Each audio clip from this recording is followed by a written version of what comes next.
Dans cette vidéo, nous allons développer le premier point du sujet qui porte sur l'étude de cas du produit mondialisé et qui concerne donc plus précisément la mondialisation de la production et de la diffusion du produit. Il faut d'abord commencer par montrer en quoi la production du produit est mondialisée. En effet, souvent, le processus productif s'étend sur plusieurs pays. Autrement dit, il mobilise différents territoires en fonction de leurs avantages économiques et ceci illustre un processus typique de la mondialisation, la DIPP, la division internationale des processus productifs. Dans les études de cas, on voit ainsi souvent que les pays développés accueillent les activités à haute valeur ajoutée. Ils accueillent notamment les sièges sociaux des grandes entreprises, des grandes FTN, leurs activités de design, de conception, de marketing. On peut parfois même être plus précis en montrant qu'à l'intérieur des pays, ces activités sont localisées dans des territoires bien délimités. C'est le cas des grandes métropoles ou des parcs technologiques comme la Silicon Valley dans la région de San Francisco. À l'inverse, les pays en développement ou les pays émergents abritent, eux, les activités de faible valeur ajoutée. C'est notamment le cas des activités d'assemblage et de toutes les autres activités liées à la fabrication concrète du produit. Ensuite, il faut montrer que cette production mondialisée est permise et encouragée par une diversité de flux.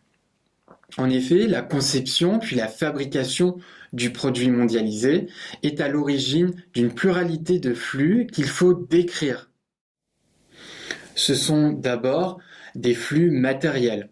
Ce sont souvent donc des flux de matières premières, des régions où elles sont extraites vers les régions où sont fabriqués et assemblés les produits. Nous trouvons aussi divers flux qui acheminent les composants vers les sites d'assemblage et enfin des flux des sites donc de fabrication vers les régions où ces produits sont vendus et consommés. L'ensemble de ces flux matériels, de ces flux de marchandises empruntent les grandes voies du commerce international maritime, comme le détroit de Malacca ou le canal de Suez. Ce sont enfin donc des flux immatériels, des flux de capitaux, d'informations ou des investissements, souvent du siège social qui est situé dans le pays développé vers les sites d'assemblage, de fabrication dans les pays en développement.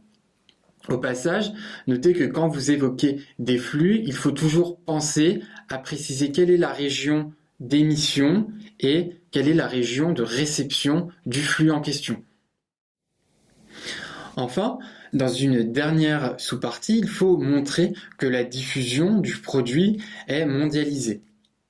Alors, même s'il existe des inégalités d'accès à ce produit à l'échelle du monde.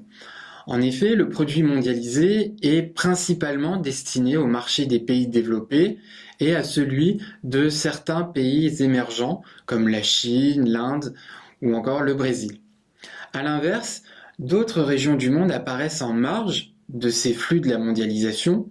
C'est souvent le cas de l'Afrique subsaharienne en raison de son faible niveau de développement et du faible niveau de vie des populations.